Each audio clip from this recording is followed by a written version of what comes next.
Hey, what's up, everybody? This is Game Logic from the Rounding Off Infinity Gaming channel on YouTube. One of the co-hosts of the Enough to Keep Going weekly games podcast on the E2KG Network podcasting channel. Also, one of the co-hosts of the Basement Radio Arcade podcast on the BRAP Network on YouTube. Back with another episode of Talking About Games Tag. This is episode number 14 on the 29th of December 2024. So this is going to wind up being the last episode of Talking About Games. I haven't been horribly consistent about getting these out. Going to try and do a little more of that, a little better job of that in 2025.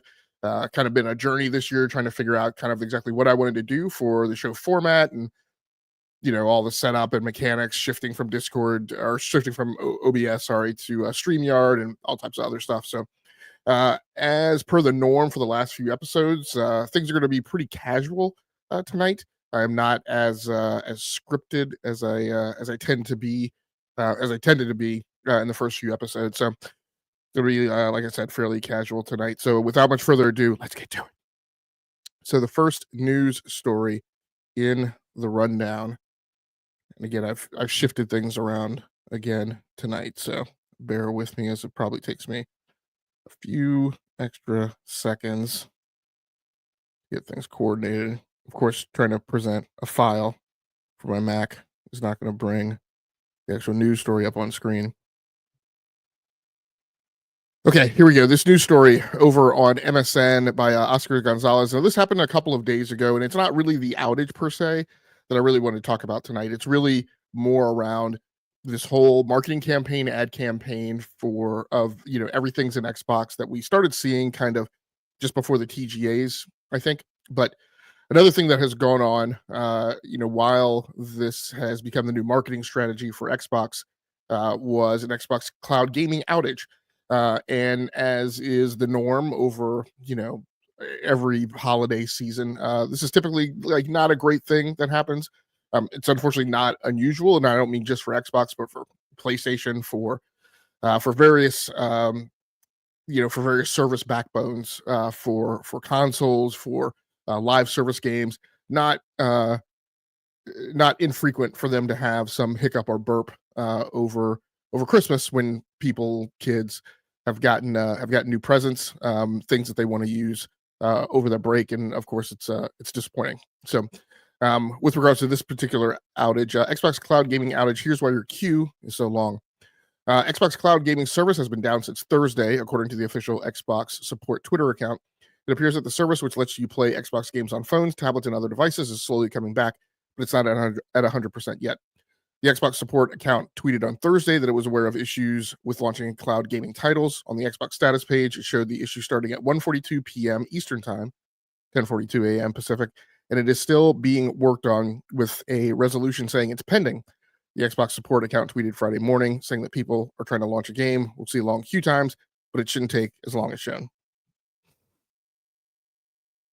Now, of course, the people of the Xbox consumer base that this impacted would have just been people trying to access the cloud gaming service.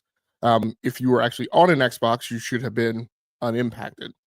The unfortunate thing is this probably wouldn't have been as big a deal, may not have even gotten the several news stories that it got, were it not for the fact that Xbox was pushing this campaign that everything is an Xbox. So, in the past there have been network outages, but again, when it happens to just XCG, it's a blip on the radar. Nobody really pays that much attention. But of course, when it's actual, Xbox Live, then that gets a lot of attention. We're now seeing, I think, as a direct result of this ad campaign, the type of response, almost the type of response, not nearly as big, but a greater response than we have normally seen for XCG, because XCG is now a larger core component of the strategy, as defined by the marketing. And this winds up kind of putting the everything is an Xbox and XCG kind of in this realm where I've talked about before for both Xbox and PlayStation, when they tend to make a lot of noise about a thing and derive their own problem out of that. They tend to make a thing out of a thing because they run their mouths about it that people wouldn't have otherwise paid that much attention to. The most key component of this was twice in PlayStation history. Once was in the PlayStation Network outage of 2011.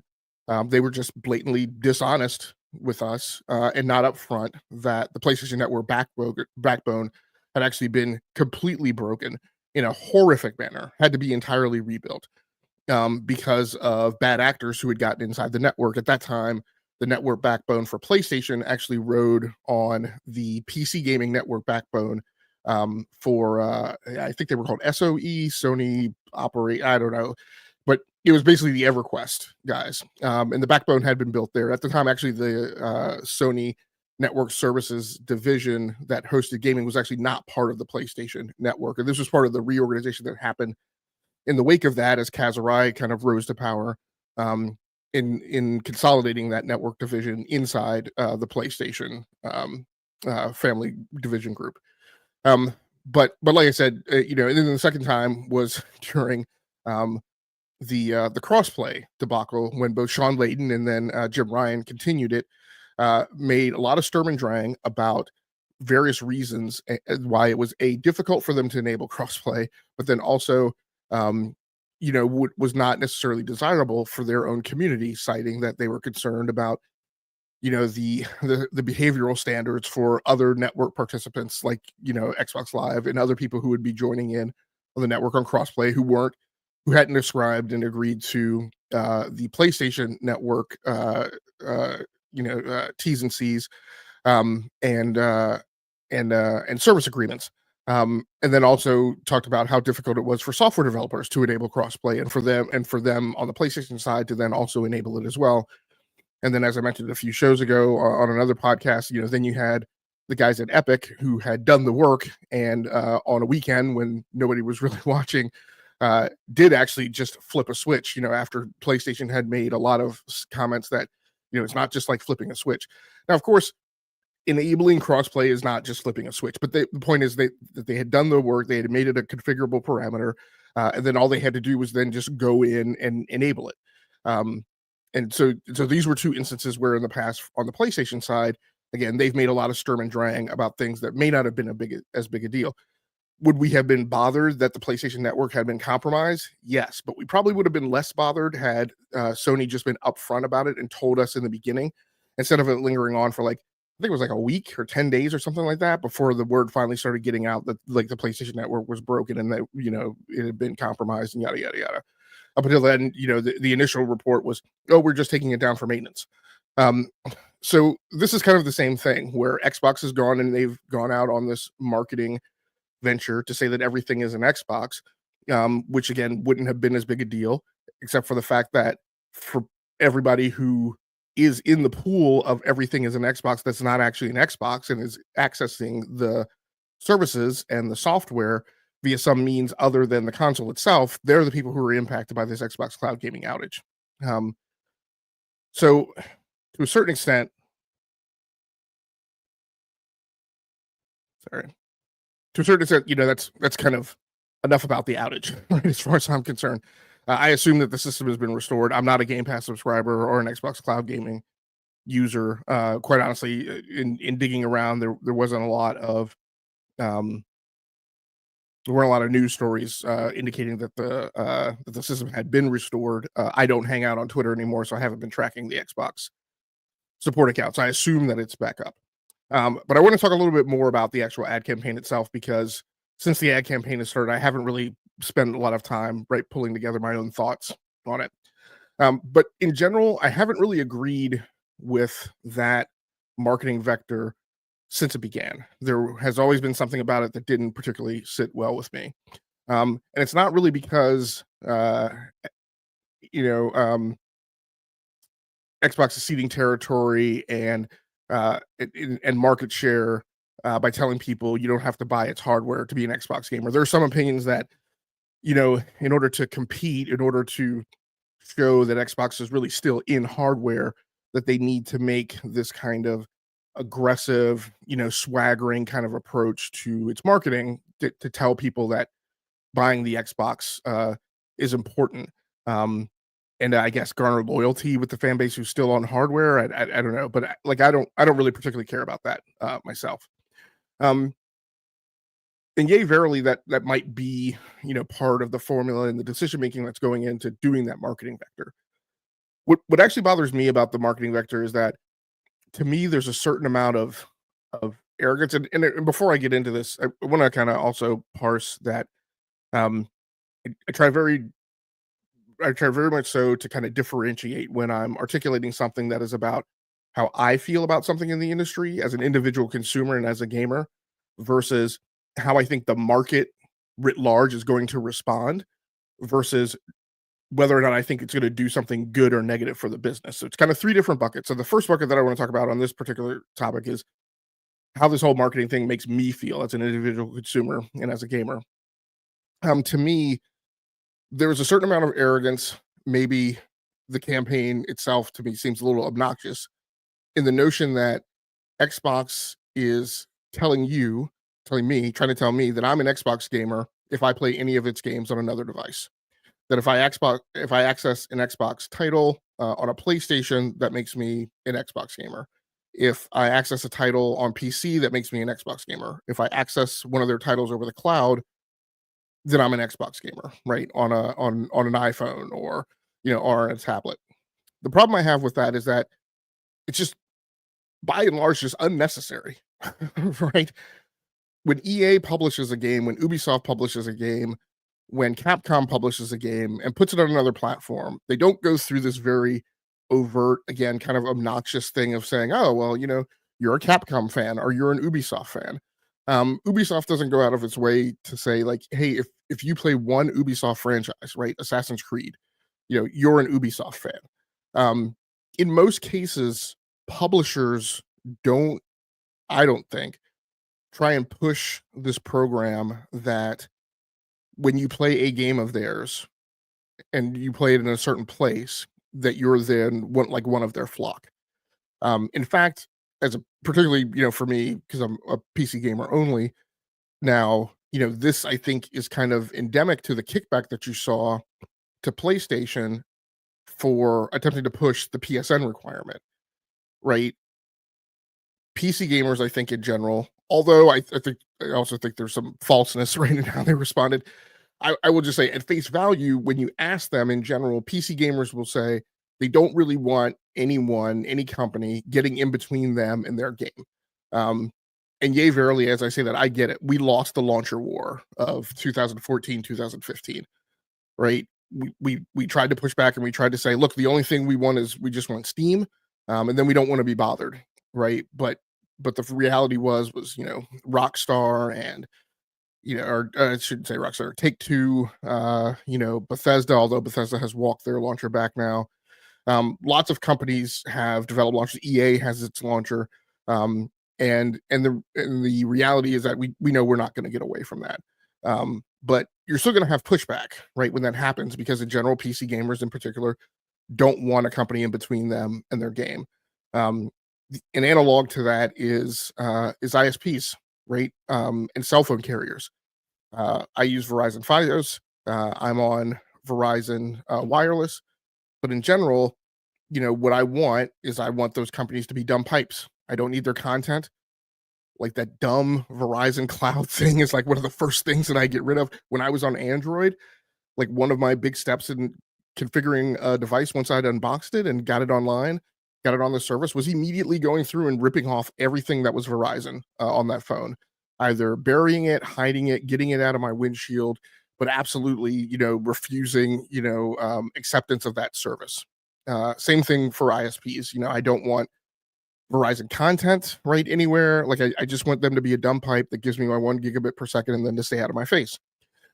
This to me is kind of the way that I feel about most publishers and about Xbox. Like if I want to play an Xbox game, I just want to play an Xbox game. I'm not interested in this push necessarily that everything is an Xbox, because if I'm playing an Xbox game on my Mac Mini or on my iPhone or on my iPad, I've made a conscious choice and decision that I don't want to be a Microsoft consumer, a Windows user. Now I still play on Windows for gaming because you have to, but in general, I've just recently made this pivot to where the vast majority of everything that I do, content creation, just regular sysadmin kind of stuff, I'm doing that on a Mac. And I kind of just don't want to be bothered by Windows if I don't have to. I don't use OneDrive on my Mac. I have Office 365 on it. I have the Office 365 apps on it because I have to. But my point is that I think there could be a negative kickback to trying to insert yourself into the the lifestyle and ecosystem feel of people who see you as a publisher. That marketing campaign very much comes from their original beginnings in the gaming industry. I say original, but not really original, because their original participation in the gaming industry was as a publisher and as obviously the purveyor of DirectX, the abstraction layer that 99% of all games run on. And that's how a lot of people still see them, particularly people who aren't on console or are not on Xbox. And so pushing the everything is an Xbox thing just feels very intrusive, and just something that I personally don't want to be bothered with. And I think that also rings true for lots of people who are not part of the Xbox ecosystem in their mind. I understand a lot of pundits and a lot of other YouTube channels and a lot of people on Twitter will say, if you buy an Xbox game, right, you are an Xbox gamer. Sure, that's a way to feel if you're trying to have a certain narrative and you're trying to prove a certain point and have an aha moment. But when you talk about the mind of the consumer, and in business, we talk about this thing called the voice of the customer. The way the customer is talking about it is they're not talking about it as that they are an Xbox gamer, right? And that's what marketing is. Marketing is attempting to capture the voice of the customer and speak to them on their level, from their direction, to make an effort to appeal to them. And my point of this is that the marketing slogan to me is not appealing. Now, I don't think that that's Xbox's intention. Its own fan base has taken up that banner. More so, I think, than even an Xbox has or Microsoft has. And to be quite honest, nothing. I don't think anything could be further from the truth. An iPhone is not an Xbox. An iPad is not an Xbox. In general, the reality is publishers don't matter to gamers, except that they are a corporate umbrella and to take the blame, quite frankly, when something goes wrong. What I believe, and now I'm pivoting from the way I feel to talk about how the market's going to respond and how the market sees things. I think the paradigm is that the larger a publisher is, the less gamers and consumers care about that publisher. As you get smaller and smaller, and you get to where publishers are kind of synonymous with the major studio, or the studio really is the going concern, right? The publishing piece is really kind of ancillary. Then you do start getting some traction. Like people feel a certain way about Capcom. People feel a certain way about Bethesda. People feel a certain way about Square Enix, but people don't have feelings, right, associated with EA or Activision or Tencent, right? The larger the publisher is, the less they matter to gamers and what gamers really talk about. No one playing an Xbox off of an Xbox piece of hardware really thinks of themselves as an Xbox gamer, no more so than someone thinks of themselves as an EA gamer or an Activision gamer or a Tencent gamer. In the case of this recent outage, if cloud is the only way you can get to Xbox content, none of those gamers who are only accessing Xbox content via the cloud, none of them broke down and cried, right, over this holiday period. What they did was they swiped that app away and they went about their business on another platform, right? Or they went into another app. They found something else to do. That is not the same amount of customer loyalty and traction that you have with somebody when they're on hardware. When somebody's on hardware, somebody's part of your ecosystem. If you have an outage, they're on Twitter grousing about it, right? I think the vast majority of the grousing that came for people who experienced this Xbox Cloud gaming outage were people who are on hardware, or at least a little more closely associated. Maybe they recently gave up console and made the shift to PC, like in the last few years, right, when Xbox started going day and date on PC. But you don't have people who are accessing Xbox content as an ancillary or as an oh by the way, or in a Netflix kind of manner, because again, most people don't really think of themselves as Netflix consumers, right, or as Netflix loyalists. Netflix, in this day and age, back in the day when Netflix was a disruptive force on the market and they were shaking things up and they were part of the thing that really made the cable networks really tear the wall down, yes, like back then, people could see themselves aligned with Netflix, but anybody running around wearing Netflix t-shirts, right? Or t-shirts with an N on their chest, right? Like that's not the place we're in. People who are consuming Xbox via the cloud don't have the same acclamation to it as they have for, if they're an Apple user. So so my whole point about this marketing campaign is I just don't really feel like it really sticks the landing. It's a lot of cruft and fluff, um, as if it's trying to say something that for the most part doesn't need to be said. It only needs to be said for people who are extreme Xbox loyalists. And as I keep saying, the reality is those people are about 9.85% of the market now. And for you to have a marketing campaign that's costing hundreds of thousands, at least, maybe millions of dollars, oriented around that small of a fan base, I just don't really see the point in it. Having that marketing campaign isn't making it people run out and pick up their iPhone or pick up an Android device and subscribe to Game Pass Ultimate simply so they can get access to Xbox Cloud gaming. It's really kind of ludicrous from a business perspective and from an investment portfolio perspective when you really think about it. That's the route that they're going down. Now, strategically, in terms of voicing what the company is doing, what the corporation is doing from a gaming perspective to Wall Street, maybe there's traction there, right? Reinforcing Satya Nadala's message, which I've been listening to since I was on Windows Phone and then was shortly told to not be on Windows Phone because I didn't really have any choice. Um, I get it. We want our software to be where the users are. And the vast bulk of users today, console wise, are not on Xbox. They're on PlayStation or they're on this, or they're on Nintendo or they're on other devices that, yay, verily, Xbox content can be delivered to. It's a delivery pipeline. And so it absolutely makes sense to keep reinforcing and conveying to Wall Street that that's really the new strategy, is to, again, get that content, get those services, get that software to where the users are, and that you're rallying investment and effort behind that. That makes sense. That's probably the only people it really makes sense to. So, like I said, just want to kind of cover, my feeling about the whole everything is an Xbox thing. There's tons of other stuff that I can go into, have gone into, will probably go into in the future.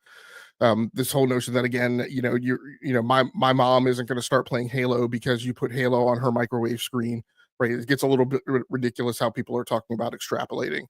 The one other thing that I'll mention is one of my mutuals, Everborn Saga on Twitter, posted a comment that, I guess the juice is worth the squeeze when he was talking about Square Enix's recent, not really recent decision, I'll say recent comment, because actually we made the decision over the summer. So this is not news. This happened 5 months ago or so, when Square Enix, maybe it was at the end of the summer, when Q3, I think, financial earnings reports came out, when Square Enix talked about, hey, we're gonna, go we're gonna start pushing more multi-platform content now and be less concerned about exclusives. And like I said, so he posted a comment that, I guess the juice is worth the squeeze, which is a phrase that I often use, particularly, in engineering and in software development, but also on podcasts, that, investment decisions on, where we're going to put money in order to get product out the production pipeline is based on what is the overall LOE that's required to make that, and does that LOE wind up allowing us to be profitable, or to achieve our strategic intent, right, when we put stuff out of the pipeline. So I have respect for Everborn and his perspective. I think his comment was maybe a little bit of a quip, but in terms of, if I look at that from an objective, a market assessment perspective, I don't think it has the gravitas that maybe some people who were also observing that tweet thought. First of all, Square Enix, in my mind, it's unquestionably it's just a poor company when it comes to managing their own production pipeline and output. They've spent decades constantly getting stuff out late, often oriented around this market assessment that, hey, it doesn't matter when we get a version of Final Fantasy out, because once we do get it out, people are going to buy it right in droves. and they actually have like a hugely small, right, very small number of producers who are known for getting things out either on time or just getting them out, right, and not languishing in boiling the ocean forever. So they are not the gold standard that I would point to as people who are representative of good production pipeline output. Um, the other thing is then from a fiscal responsibility perspective, they are also not the gold standard that I would point to for corporate fiscal responsibility. It is well documented that they have had droves of developers, droves of artists on staff that were not needed, who literally painted the same rock for multiple years of a development cycle.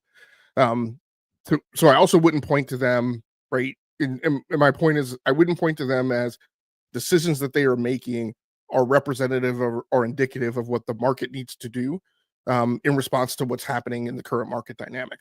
Um, they are going multi-platform because their effort to hinge at least part of their portfolio on exclusives has still not met their internal fiscal metrics. So let's pick at that bit a little bit as well. That's the only rubric that we're using for the assessment of whether or not Square Enix is doing well. In the vast majority of the conversation about Square Enix, there is nobody pulling their financial reports. There's nobody talking about their stock price. There's nobody talking about their profitability. There's nobody pulling their SEC or SEC equivalent like filings, right? It's always only based on the comment that Square Enix itself makes that this game failed to meet our internal objectives, right? And we've heard that every single time. We heard that about the Western studios, and we heard that as justification for why they got rid of them. Then, when they no longer had that albatross around their neck, and they are only responsible for putting out what I would call an Eastern-oriented creative portfolio or JRPGs, they still step up every quarter and report that a thing has failed to meet their internal fiscal metrics. So the only indicator that we really use of financial performance for Square Enix is whether or not they themselves say that they've done well or they've done bad. So if Square Enix is now saying, based on our own internal yardstick, we have done poorly, therefore we're going to pivot our strategy, we have to use the same rubric to assess whether or not that strategy has proven successful. And to date, we don't have that. They just in recent months announced that they're changing their strategy. So it is not until Square Enix publishes the game on multiple platforms and comes to an earnings call and says, hey, we changed our strategy and now, yay, verily, it's achieving our internal metrics. My personal assessment is the vast majority of the problem is that whoever is in charge of sync and finance at Square Enix doesn't know how to make good internal fiscal targets and therefore always misses the mark somehow. And somehow they're still employed and have a job. I think that's a big part of the problem because they've made multiple pivots. They've divested, they've reorged, they've done all of these gymnastics and gyrations, and still to this day we keep hearing the same story every single time they come up to an earnings report. So I'm not pushing the I believe button that this decision they're making is voila the magical mystic silver bullet that's going to set everything right. I think that's that would be a preposterous perspective.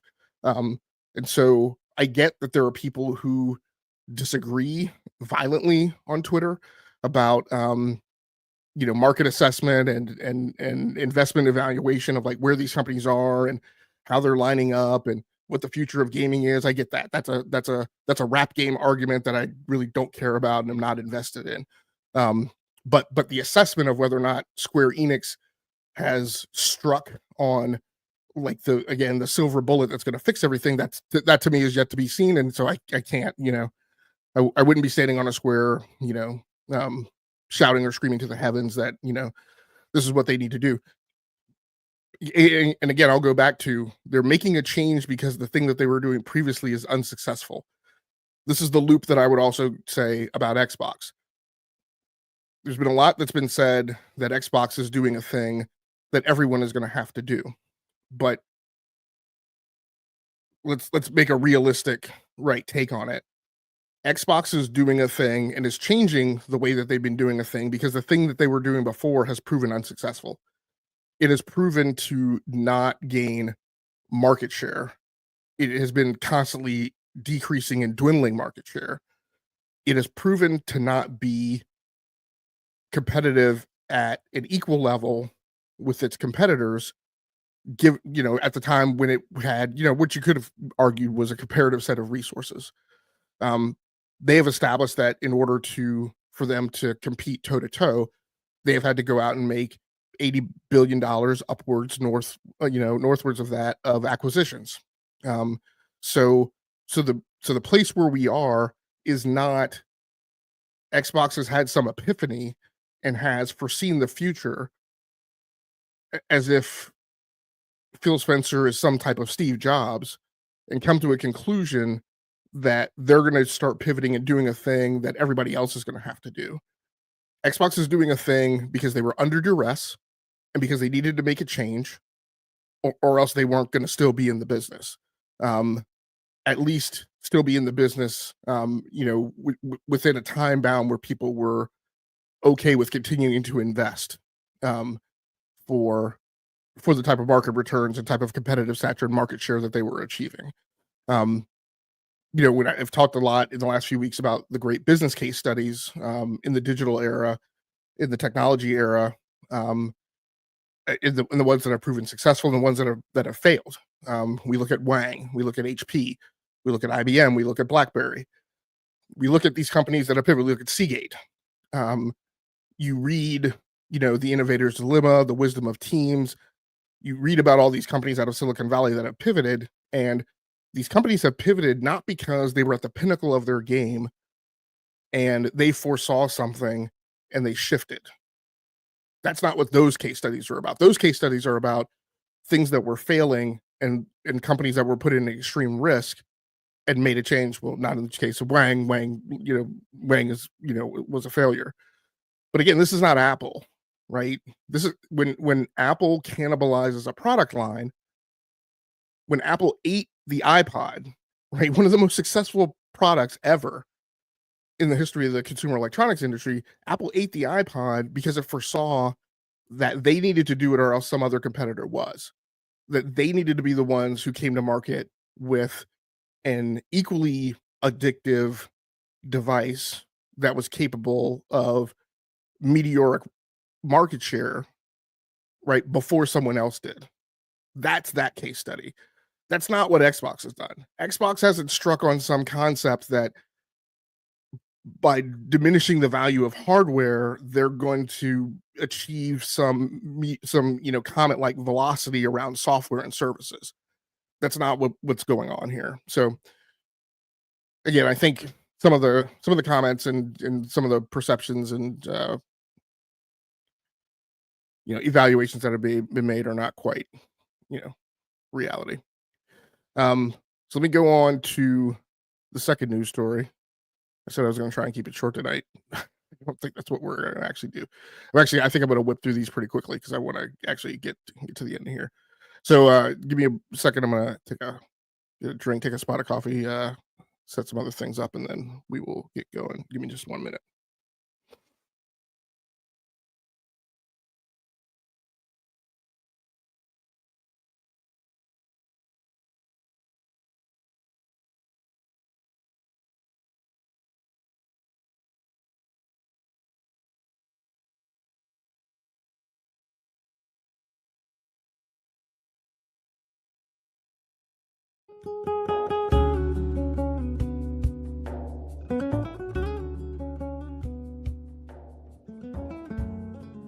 I also said I would like last episode. I wanted to start playing music in the background, so there wasn't this awkward silence when I wanted to grab coffee. So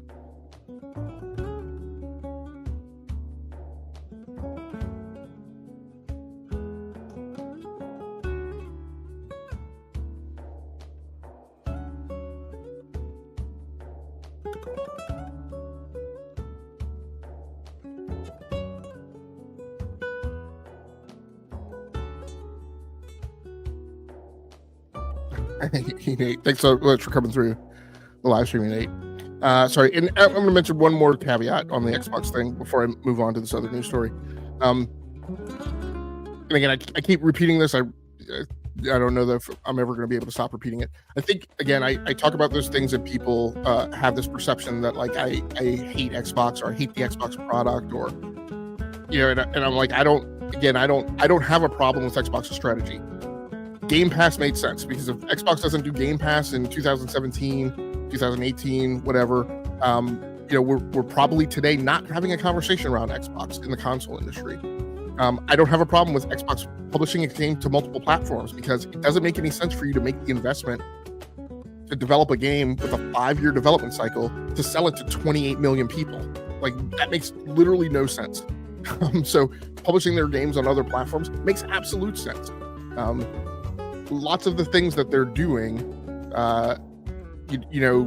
pushing towards a utopia where a player can be on mobile, a player can be on another console, a player can be on PC, and they will all be equal, and nobody will be a second-class citizen. Makes sense for Xbox, leveraging their strengths and adjacencies, their excellence in software, their excellence in the cloud. All of that makes sense. I have almost very rarely, almost never had any problem with Xbox's strategy. My big problem, and it's been going just downhill and further south since the beginning of this generation, is in their marketing and their PR and the way they talk about it. Again, what I go back to is Phil Spencer is not Steve Jobs, right?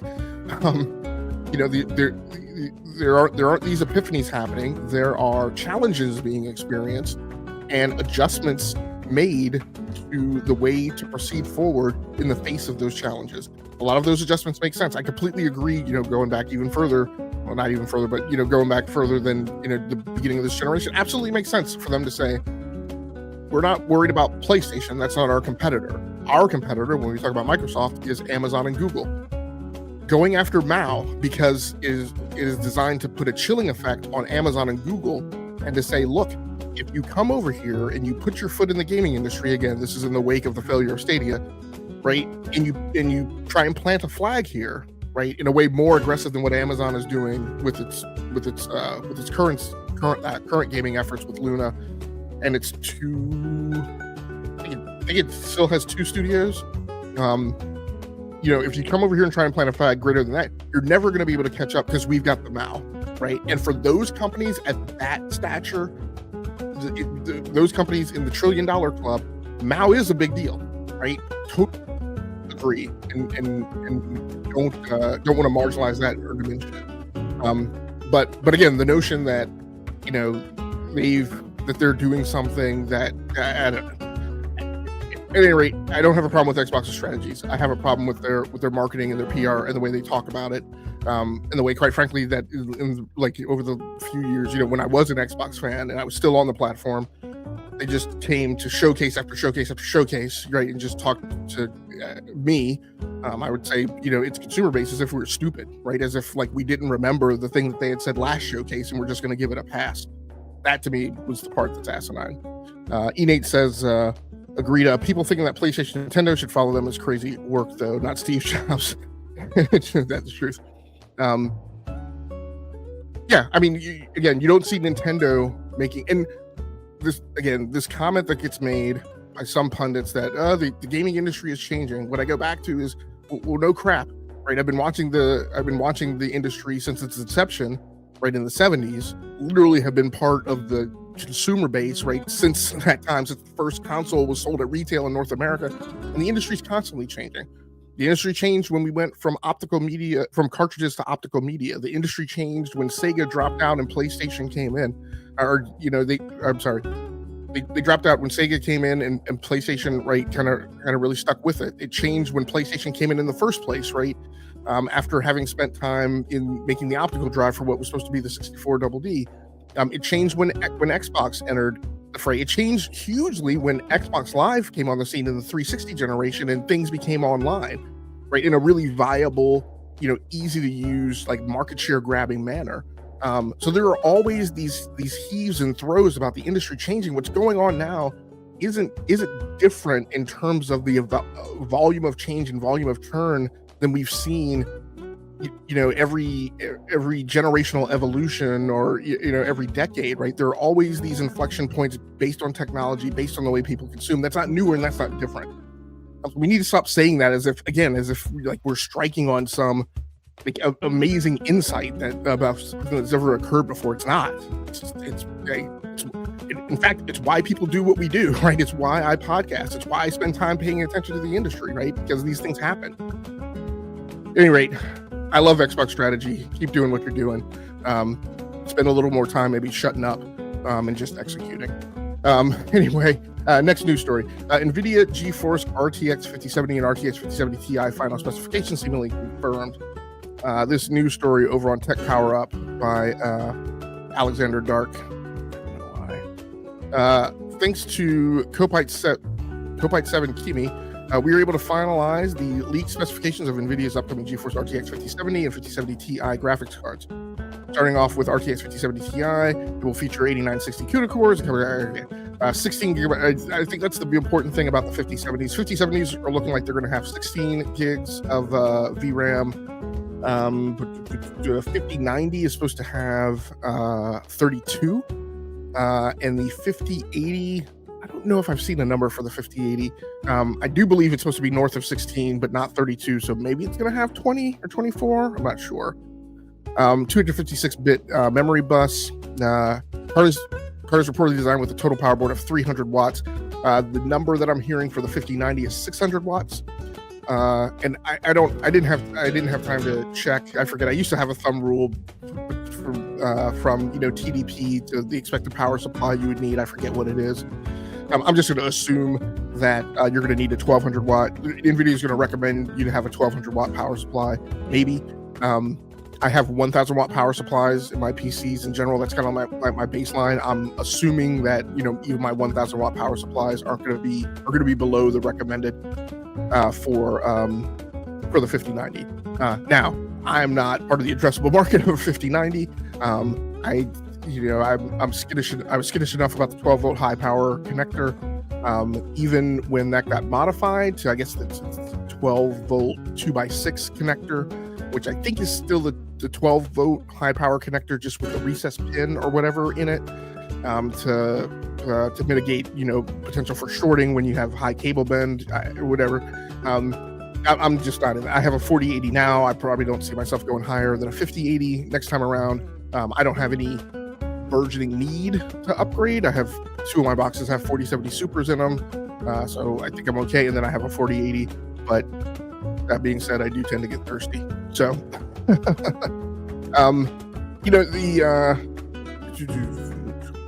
there's one SKU here. The 5070 is gonna have 12 gigabytes, most likely, with a 250 watt TBP. So that's kind of. I just kind of wanted to get out like the summary of kind of everything that we're hearing about the 5000 series cars at launch. I think this was my big concern.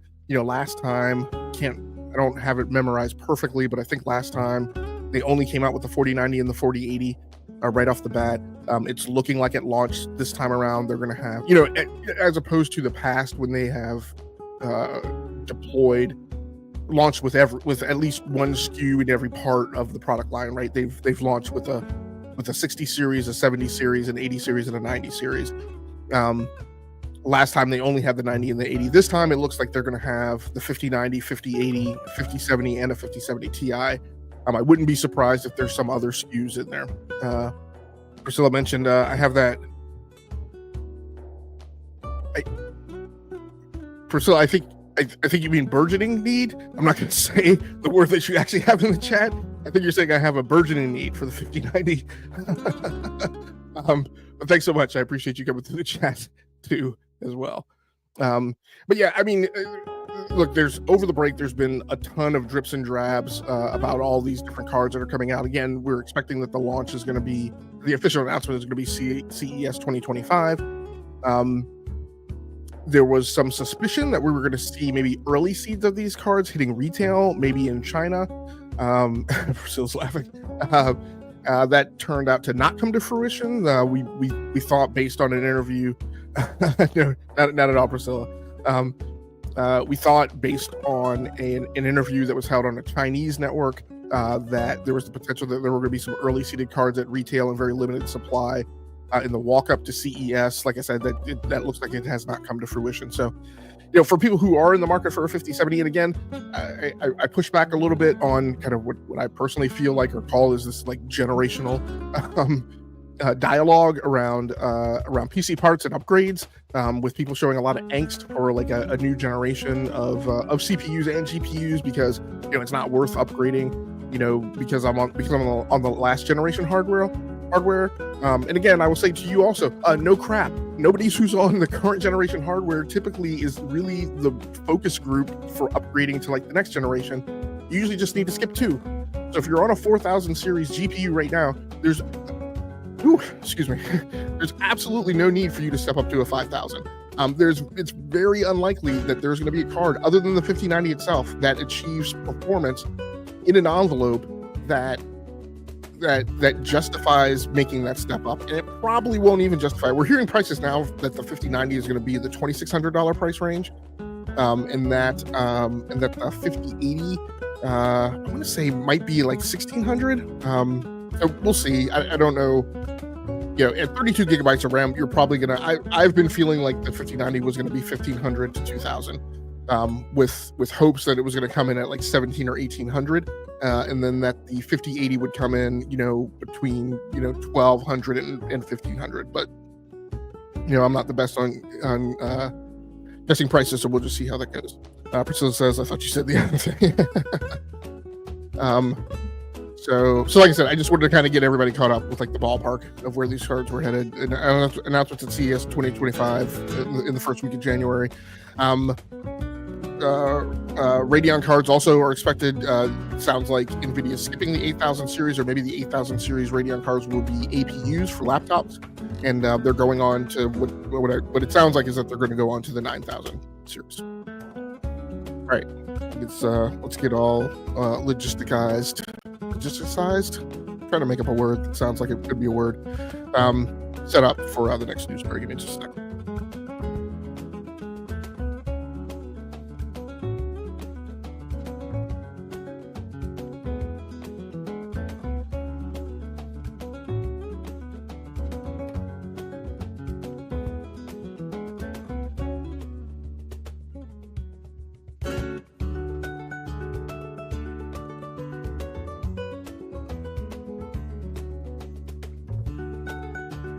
All right, this is one that I've really been looking forward to covering. Sam is in the chat. Thanks so much for coming through the live stream, Sam.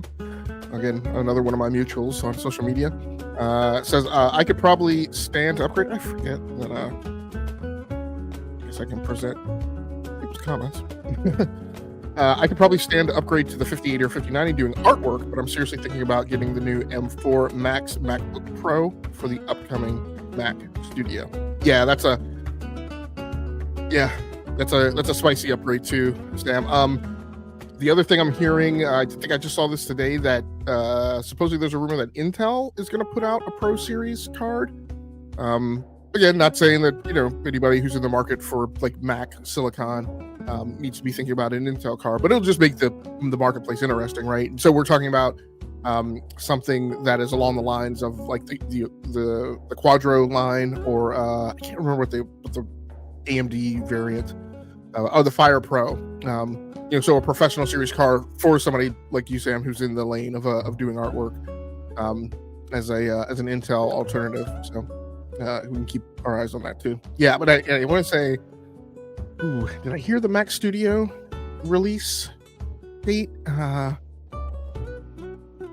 think what I heard was MacBook Airs getting the M4 summer-ish of next year, in middle of next year, and could be an earlier release in like the spring. And then I heard MacBook Pros getting the M5 in early 2026. So this is one, like I said, that I've been looking forward to covering. Steam's Best of the Year highlights the top selling and most played games of 2024. This story over on TechSpot by Rob Thubron. Valve never shows individual total gross revenue numbers of its best-selling titles. Instead, it groups them into platinum, gold, silver, and bronze categories. The platinum group features some of the best releases from 2024: Space Marines 2, Helldivers 2, Black Myth Wukong, and Call of Duty Black Ops 6. You'll find all of these in our best games you should be playing feature. Several older games are still making their studios and publishers money. Elden Ring and Baldur's Gate 3, t-shirt I'm wearing tonight, are also in the Platinum group, as the chart is based on total gross revenue for the year. That's a key thing to remember when we look at these lists. So it's not units sold, it's total gross revenue. And in comparison to many other charts, including NPD, Circana, where things like microtransactions and things are not included, they are included here. So as the chart is based on total gross revenue for the year, popular free-to-play titles with in-game transactions, including Counter-Strike 2, Apex Legends, and Destiny 2, make up the rest of the Platinum category. So I want to go over to the actual Steam page and look at this list. And this is,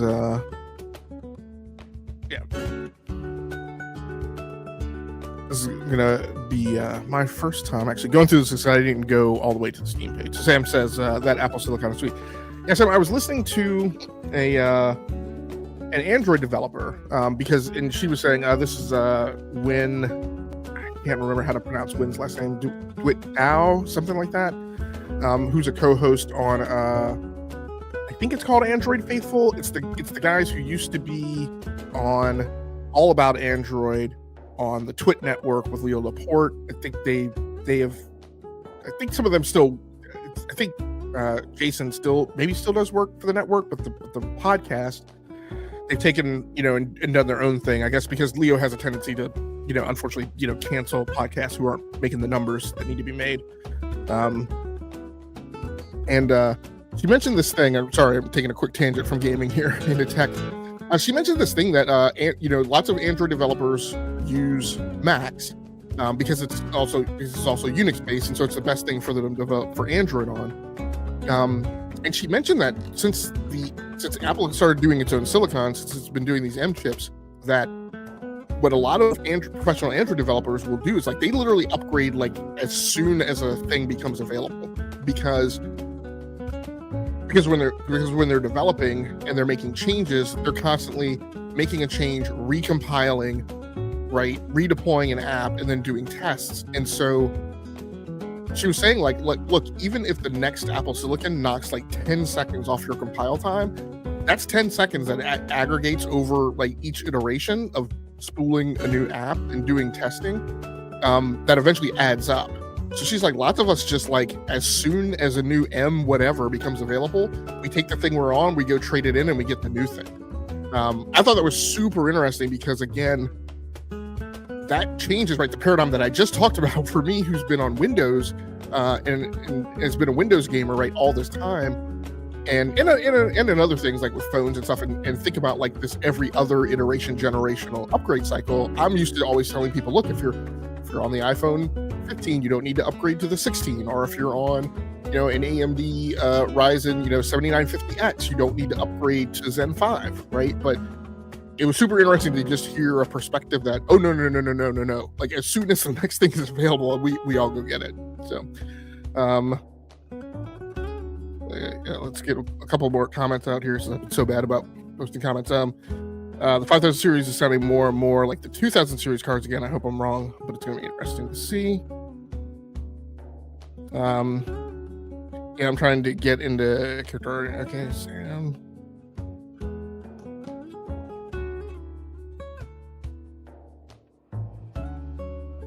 And Sam, because you play baseball, is that right? I haven't looked at your Twitter profile in a while. Enate, when you say it sounds like it's going to be the 5000 to be the 2000, in my mind, what I equate the 2002 was just being largely disappointing for a lot of people because, ray tracing wasn't as big a deal.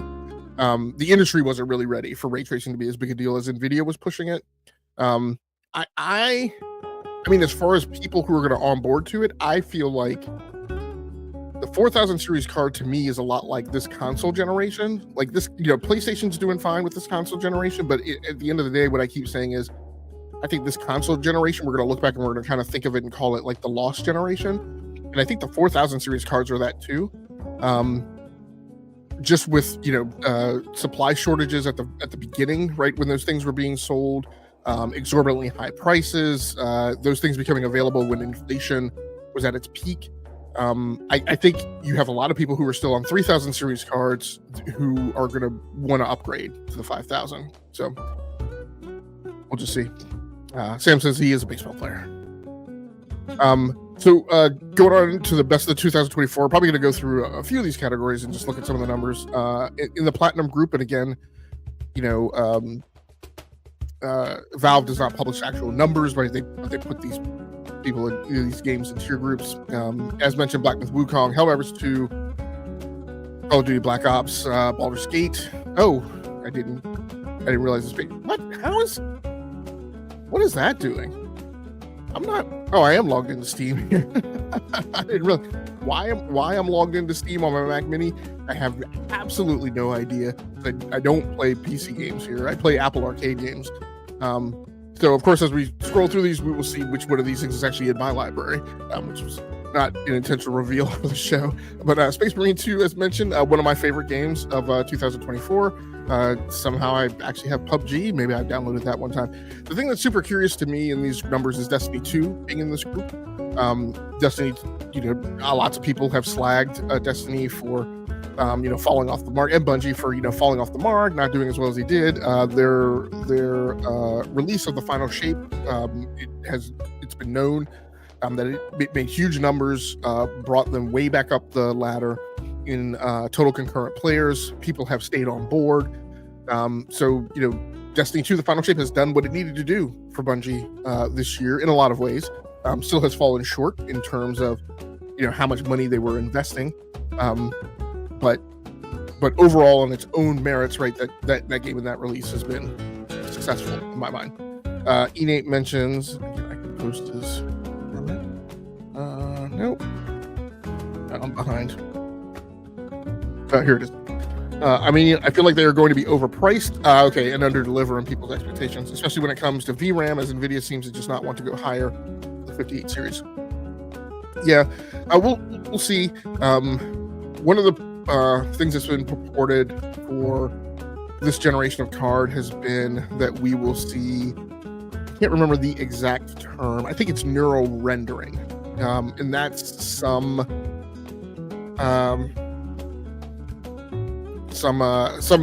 attribution to the use of machine learning for rendering that is beyond simple rasterization, and not just like the frame generation and other stuff that DLSS and DLAA do, but something that is a little more native and closer and ingrained in the rendering pipeline. So we'll see how that goes.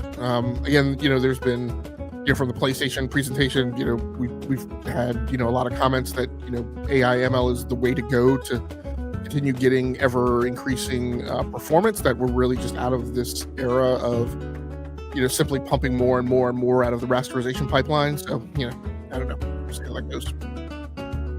Like you, I'm always wait and see. I'm not an early adopter. I think maybe I early adopted with the GTX 1000 series, and I guess with the I think I went early on the RTX 2000 as well.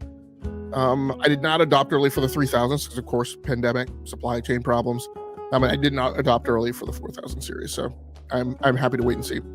In the gold tier, we have Football Club 25. EA proving that they didn't really need FIFA as much as FIFA needed them. Enshrouded is a game that I haven't played, but one of my co-hosts on the Enough to Keep Going Weekly Games podcast, Towmaster, is a big survival game player, and has talked about how well Enshrouded has done. Amazingly, Football Club 24 in this group as well, but maybe not so amazing because it would have been the primary football club for the majority of the year. War Thunder still making good money. I played War Thunder, finally got into it this year after years of having it and then losing access to my account and having to get that whole thing figured out. At the end of the day, wasn't as happy about it. I may go back. What it was supposed to fill was I play World of Tanks.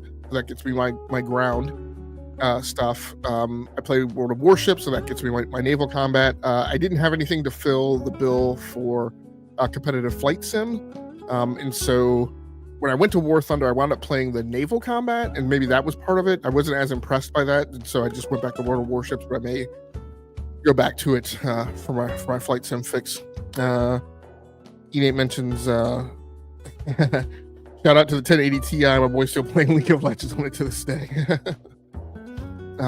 Warframe, interesting that it is up here. I don't know if the 1999 rollout created an uptick that got them back to where they needed to be, but Warframe obviously, probably arguably, I think the longest still running live service game. That just amazes me because we don't talk about it and we don't attribute as much success to it as it has. Path of Exile obviously had a new release this year. And Cyberpunk coming in on the gold level as well, and the First Descendant coming in. In the silver level, just trying to pick things out of here that, Red Dead Redemption 2, for all the things that we say about GTA, still always charting somewhere on market statistics. Super interesting, Forza Horizon 4 being in here in the silver group. Forza Horizon 4, if I'm not mistaken, would have come out at a time where Xbox was not putting its games on Steam. So it's pretty amazing that for it to show up late to the party and still be in here at the upper tier. Stalker 2 coming in on this list. I think showing a lot of kind of pent up demand for that game when it finally came out. Fallout 76 getting up there, probably helped by it being a live service game and having DLC for sale. Diablo 4, Dragon's Dogma. Here's one that E8 and I appreciate: Grand Blue Fantasy Relink. Forza Horizon 5 also making up there, the PC version of Ghost of Tsushima, and Once Human, one of the newest live service survival games. I call it live service. People like to argue with me.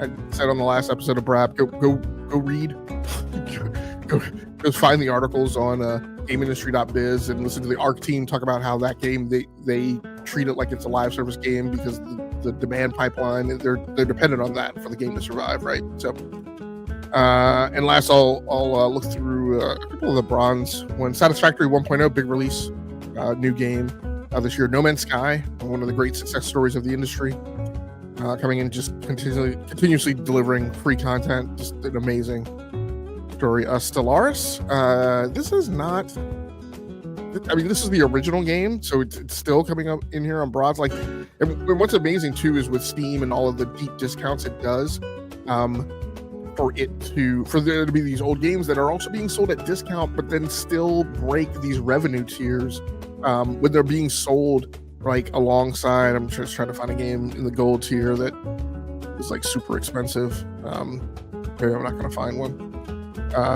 But a game like Stellaris, who's discounted right now to $3.99, being at the same tier as Metaphor ReFantasia, which is a game that launched at $70. That's pretty amazing.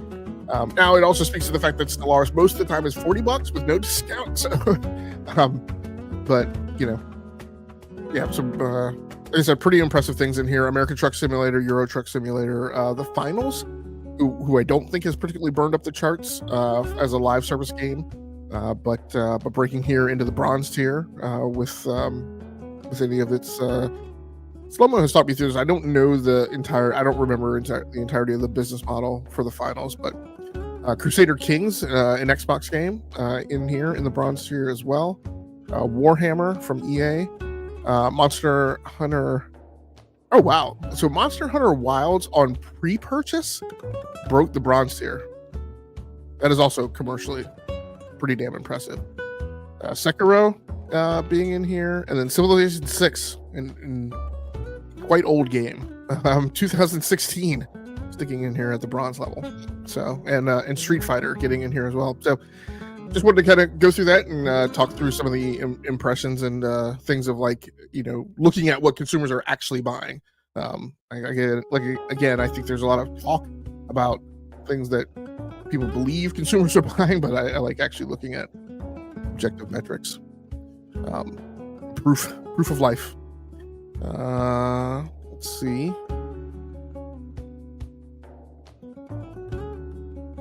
Okay, and I'm not going to bring this news story up, but I am going to quickly cover it. Steam hits new record with almost 19,000 games launched in 2024. Talked about this a little bit on the other night on the Basement Radio Arcade podcast. I just want to, 19,000 games being published. I won't go through all the history that I went through on the Brat podcast, but in some ways that's good to see that there's democratization of the industry. But I think it's also indicative of part of the problems with the poor health of the industry. There is such a thing as flooding a market with too many products and driving products to becoming commodities. There is also such a thing as when people have this impression that a market is a land of opportunity, but that's not the actual reality. And I think that is the reality in the gaming market. Like the people who have the highest percentage of success are people who are at these AAA companies who have a big backbone, who have a lifeline. And the opportunity is there for a PUBG to come along, for an indie to come along and really blow up. But commentary often is around that, and people seize on the single digit number of successes that you can count on one hand, and are saying, oh, so see, that's market competition. We don't have to worry about these 19,000 games were not published by 10 studios, right? These are 19,000 games published by individual developers, by a small number of studios, but by a very large number of studios. It's not 1-to-1, but it certainly wasn't 1,000 studios, right? So somewhere let's just take a round ballpark number and say 10,000, right? Developers, studios, whatever you want to call it, put these games out, and of them, I mentioned this the other night, right? Only the top 100 games on Steam or so break $100,000 even, and so. If 10,000 developers and studios are putting out games that don't even make enough to pay a single developer's salary, then that's not necessarily the land of opportunity. So I think, perspectives on that need to change, right? And really come in line with the financial realities of what's going on in the market. Okay. We're going to move on to the last story, which is not a news story, but is more just kind of my overall feelings of gaming in 2024. In contrast to, again, some of the commentary that's going around. So let me get another spot of coffee, and then we'll get to wrapping this thing up.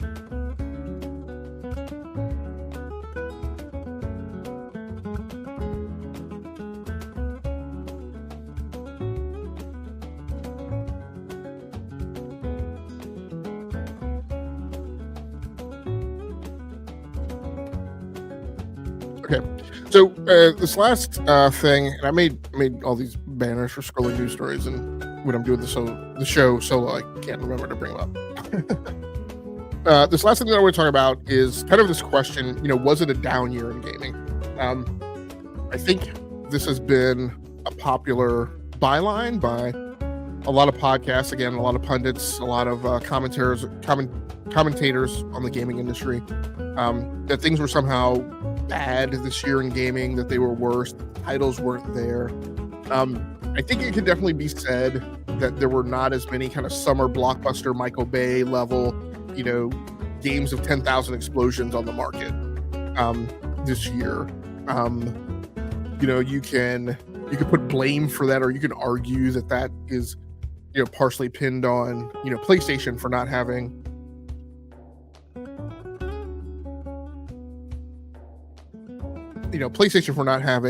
a Naughty Dog game, a Sucker Punch game, an Insomniac game, right? Sony Santa Monica game, these big hitters. And something can be said about that. I guess my personal feeling on it, and that's what a lot of this is. Again, I go back to the three buckets of how I feel, how I think the market will respond, whether or not I think it's going to do good for a corporation. I think this whole section is just about how I feel about it. I think by and large, when things in any market that I'm a heavy participant in, entertainment,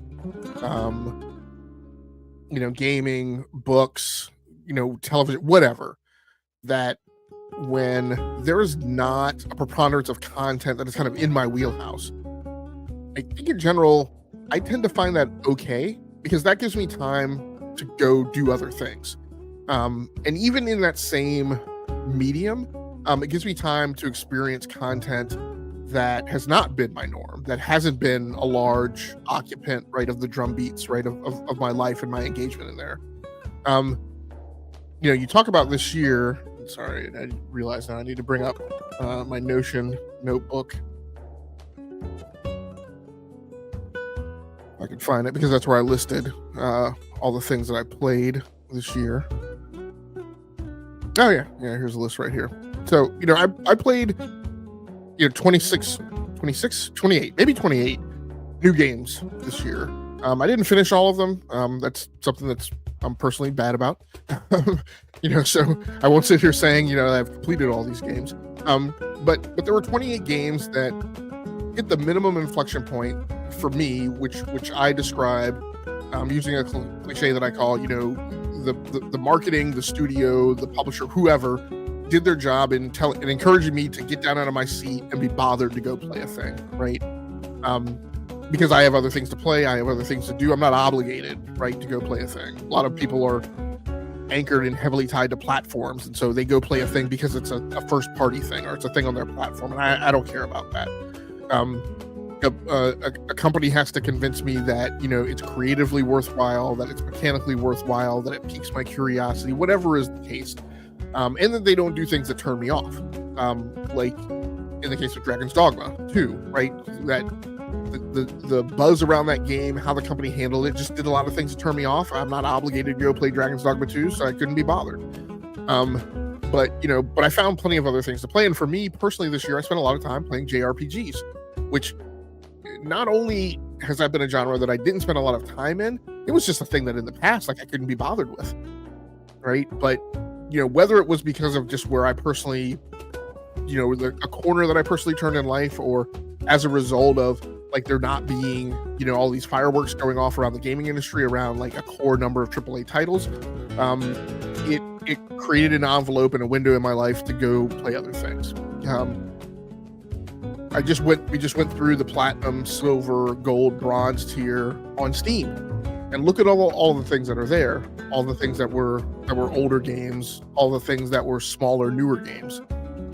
I don't know that I buy that this was a down year in gaming, and I'm making that commentary separate from any notion of the news cycle or layoffs or other things. I get that there's been a lot of bad things, right, in the dynamic of the gaming industry, but the notion that the output of the gaming industry this year was down or lackluster or hit below the belt of the quality level of the past, I don't know that I buy that. I will also definitely pin the tail on the donkey that some of it, I won't say all of it, some of that comes out of communities who are on platforms that maybe didn't have blockbuster hits this year, or didn't win awards at TGA, or their games didn't get the review numbers or whatever that they were looking for. And again, I don't think any of that should have anything to do with making an assessment that the industry was down this year. The industry was coming off the back of Baldur's Gate 3, which was the first game in the history of the industry to sweep the 5 primary core gaming award shows. Never been done before. I don't think that the industry was not motivated to get games out this year, to get content out that appealed to gamers, to get content, platforms, and services out to gamers that were new gamers coming into the market. Sorry, so I'll bring up a comment from Nate here, because I think he and I largely agree on this topic. Nate's statement is, this year was on fire. What I've seen from a lot of podcasts is a lot of jaded 80s and early 90s gamers mad because none of the 5 companies didn't release a game this year, so it was a down year for them. Right, no, I also agree with that, right? And part of this dialogue was also look, if you are, I don't know what I want to say, mired in your ways or anachronistically stuck in some, period of time, my personal feeling is if you're miserable to the point where you can't see the content that's available, that's not an industry problem, that's a you problem. This was a great year to get out and explore what the industry had on offer. In fact, it is every single year. I constantly talk about this. I constantly talk about, there's a group of people who go on and on and on and on about, the industry needs to stop making AAAs. They need to make indies. Well, goddamn, this is the year that happened. But if I do what I have done in years past, and I go to Metacritic and I pull the list of indie games that scored an 80 or above on Metacritic, and I ask a lot of those people, how many of these have you played? I'll hear crickets. I'll get no answer because they didn't play them. And I don't get that. Again, lots and lots and lots of small games came out this year. When we talked about the conversation on BRAP the other night about a lot of games that were my favorite games. Yeah, like nothing other than Space Marine 2. And I don't even necessarily, Space Marine 2 is not a $150 million, $200 million budget game, right? Space Marine 2 is maybe it's AAA. It's kind of, in my mind, kind of big AA. So it's not even in that category, I don't think. So yeah, we didn't have a God of War this year. We didn't have a Halo Infinite. Again, this is an equality statement. This is a budget, marketing budget statement. We didn't have that many things like that, right? But to say that makes it a down year in gaming, like I said, I don't buy it. I played a lot of JRPGs. I just question the amount of energy that gets expended on Twitter and YouTube, whining and belly aching about everything. And kind of wonder if maybe those people should spend some time opening up their aperture and their palettes of what they play. And then they would maybe see, and they would maybe, find visible these other things that are out there, this other content. A lot of energy this year got expended on this commentary about the industry isn't growing, right? Which was nothing anyone said until the Xbox GLT said it during the end of February business update. And then all of a sudden it became a thing for people to talk about. All of a sudden that's when people started saying, oh, well, the future is everybody playing on tablets. And, there shouldn't be exclusives. The industry is changing, grousing about what games, came out, what games didn't come out, what games got snubbed, instead of just actually playing the games that come out, and especially when they're not AAA games, raising them up, making people aware of them. When I say raise them up, I don't mean on the rickety stilts of brand fandom, right? Don't raise it up because it's an Xbox game, because it's a PlayStation game. Don't praise only the titles that are first party exclusive. I said that a little earlier. Or brag about, who has the marketing rights. Because Xbox fans made a big deal about Xbox having the marketing rights for Metaphor ReFantazio. But then I haven't heard a lot of those people talk about Metaphor ReFantazio anywhere near the volume of me talking about it, or Nate talking about it, or Brap talking about it. On a platform that is kind of hurting for JRPG content, right? I saw the metric, or heard the metric the other day, that 67% of PlayStation players have platinumed Astrobat. That's amazing, right? But that metric actually means something, right? It's indicative of behavior on the platform. I don't know. Like I said, a lot of Sturb and Drang about physical versus digital, and there shouldn't be DLC if it's on the disc. And expansions, I guess to me overall, I feel that it's a shame that people can't get out of their way and stop blaming and can't stop blaming brands and corporations and everything else other than the providence and freedom of man that even the Bible says we are possessed of, right? To make decisions about how we're going to game and what we're going to game, right? That it's always somebody else's fault, or it's the industry's fault.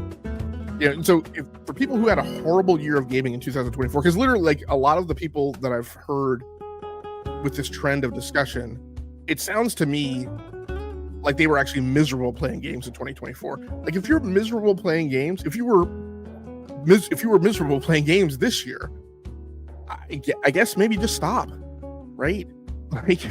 Or I don't know, but again, I think overall what I will say is I don't know that the blame for that misery is on the industry or the market. I think it's more so on you. A few comments in the chat here. Actually, quite a few. I'll try and bring them up. Nate, a lot of gamers' tastes are just insanely narrow. Totally agree, Nate. And they have trouble playing games that are not like the other AAA hit they played. If it isn't GTA, Naughty Dog, etc., they call it down. You're right. Look, lots and lots of volume about, oh my God, GTA 6 is coming. It's going to turn the industry around. I don't give a flying flip about GTA 6. And I'm not sitting here waiting, right, twiddling my thumbs like I have nothing to play until GTA 6 comes out. I haven't played a GTA since Vice City. I'm it's great. Like, I'm glad it's coming. I'm glad it's going to reinvigorate, move sales numbers, whatever. But like, literally, if you're not getting off your ass to go play video games and enjoy them until GTA 6 comes out, I don't know, what kind of gamer you are. Nate says, "Yep, we agree 100%. The people saying there need to be more indies. A lot of them are not playing them. This was a massive year for indies. Totally agree." Priscilla says 2024 is ending very well for me currently. Nate says, "People on both extreme ends of the spectrum just yelling and not actually looking what's on offer. Exactly, actually playing the games. Metaphor was massive for us." Nate, exactly, people actually playing games. Wait. Yeah. It says something that people are not even getting past chapter 2. Yeah, I don't disagree. Like, and I didn't finish Hellblade 2. I stopped at like chapter 5. And quite honestly, part of this is where I allowed an externality to impact me. I hit chapter 5. I looked at my achievements. Right, Hellblade 2 has achievements for just progress. Like, you trip Chivos just for completing a chapter. And when I got to chapter 5, and I just looked back at the trend and saw like the number of my achievements were rare for completing a chapter, and saw that the number of other gamers completing it on the Xbox platform were getting smaller and smaller and smaller and smaller. I was just like, this isn't even the title for my primary platform. Like, what? Like, what am I? So I don't know. It's weird. So, that list of games and stuff I played this year: Tekken 8, Shin Megami Tensei 5, Vengeance, Prince of Persia: The Lost Crown, Legend of Heroes: Trails Through Daybreak, Dragon Age 3 HD2D remake, which I need to get back to, Age of Mythology Retold, Headquarters World War II, Warhammer 40,000 Space Marine 2, Grand Blue Fantasy Relink, Senua's Saga Hellblade 2, Dragon Age The Veilguard, Dungeons of Hinterberg, Banisher's Ghosts of New Eden, I Am Your Beast, Pepper Grinder, MotoGP 24, F1 24, Homeworld 3, Arcade GK, Ayuden Chronicles, 100 Heroes, Star Wars Outlaws, The Cub, Stalker 2, Hearts of Chernobyl, X Defiant, Star Trucker, Ultros, Metaphor Refantasio, Unicorn Overlord. Obviously, there's the vast majority of games in that list were indies, double A maybe. I don't know that there was anything. No, I mean, there were a handful of AAA games. Right? Tekken 8, obviously a big budget game. A few things here and there, but again, this was just a big year, for smaller titles. So that content was there. People could go play it. Should have really had plenty of time in 2024 to drink deep, gorge yourself on that type of content if that's what you're really looking for. I just don't know that that's what people are really looking for. I think people are looking for more aha moments and points to score on Twitter and arguments rather than really getting engaged in the culture and the art, and feeling the significance, right, of what these games have to offer. Enate says, I said the same thing. I was like, I'm not sure some of these people share the love for gaming like we do. So I agree. If you were miserable playing games in 2024, you should probably stop. 100. Yep. Okay, so that's going to do it for this episode of Talking About Games. It was a slightly unusual episode in terms of format and content. Maybe that's just because, end of the year. News cycle was a little slower. I also didn't want to necessarily dumpster dive into like every tech thing that has come across my radar, because a lot of tech stuff. We in the gaming industry have kind of taken the month off a little bit to a certain extent, right? Who are commentators on this type of stuff. But if you keep track of like PC gaming, PC tech, it's been cycling through the roof because everybody's in the ramp up to CES 2025, right? So there's tons of GPU news. The Intel Core Ultra line is still tripping along with like lots of new SKUs coming out. There's reports that the N series chips, right? Because now it's starting to trickle down from the high end Core Ultra to kind of the i5 and i3 equivalents, and there's even news coming out about the N series chips, right? So the things that kind of replaced what used to be the old Celeron line, kind of in their position in the market. So we're starting to see those come out. Lots of new news about handhelds, about AMD's AI line for their APUs. Tons of stuff. So 2025 is going to be pretty exciting. I think in the handheld space, I don't agree with a lot of the pundits who are running around waving their terrible towels, saying that handhelds are some like bonga industry that's going to move the needle. These are the same people who told you VR was going to be big and were trying to sell you 3D television sets. It's going to be interesting from a technology perspective, but I don't know that it's going to really move huge numbers of dollars. Again, the only thing that I know has sold north of $1 million has been the Steam Deck. Maybe the ROG Ally. And again, I attribute that to the ROG Ally having something like 9 SKUs because they keep doing a redo every couple of months. But I do think from a technology perspective, for people who are into tech, going to be super interesting year if Qualcomm gets in the pool. Intel gets in the pool. We're starting to see Lunar Lake come out on handhelds. And nVidia, right, puts out an ARM chip probably mid-year, and to see if that winds up in handhelds, it could be a very, very, very exciting time. So thanks so much for everybody who came to the live chat. Thanks, Sam. Thanks, Enate. Thanks, Priscilla. Appreciate you. For anybody who happens to watch the archive version of this episode of Talking About Games on the Rounding Off Infinity Gaming channel on YouTube, I appreciate you as well. Please feel free to like the video and subscribe to the channel so you can just be informed whenever you just receive a notification whenever I post new content. Talking About Games will be a little more, I think, regular in terms of production output, but I don't think I'm going to get to putting it on a schedule because I think that would just be difficult with all the things that I do and starting to help out co-hosting or hosting BRAP every now and then. So it's probably just going to be a thing that still comes out kind of at random, but I will hopefully come out more consistently. So until next time, take care of yourself, stay safe out there, play the games that you like. Come here to talk to me about the games that you love. Once again, my name has been Game Logic from the Rounding Off Infinity Gaming channel on YouTube, one of the co-hosts of the Enough to Keep Going Weekly Games podcast and the E2KG Network podcasting channel on YouTube, as well as the Basement Radio Arcade podcast. Until next time, good night, good luck, and good gaming. That's going to do it for me. I'm out of here.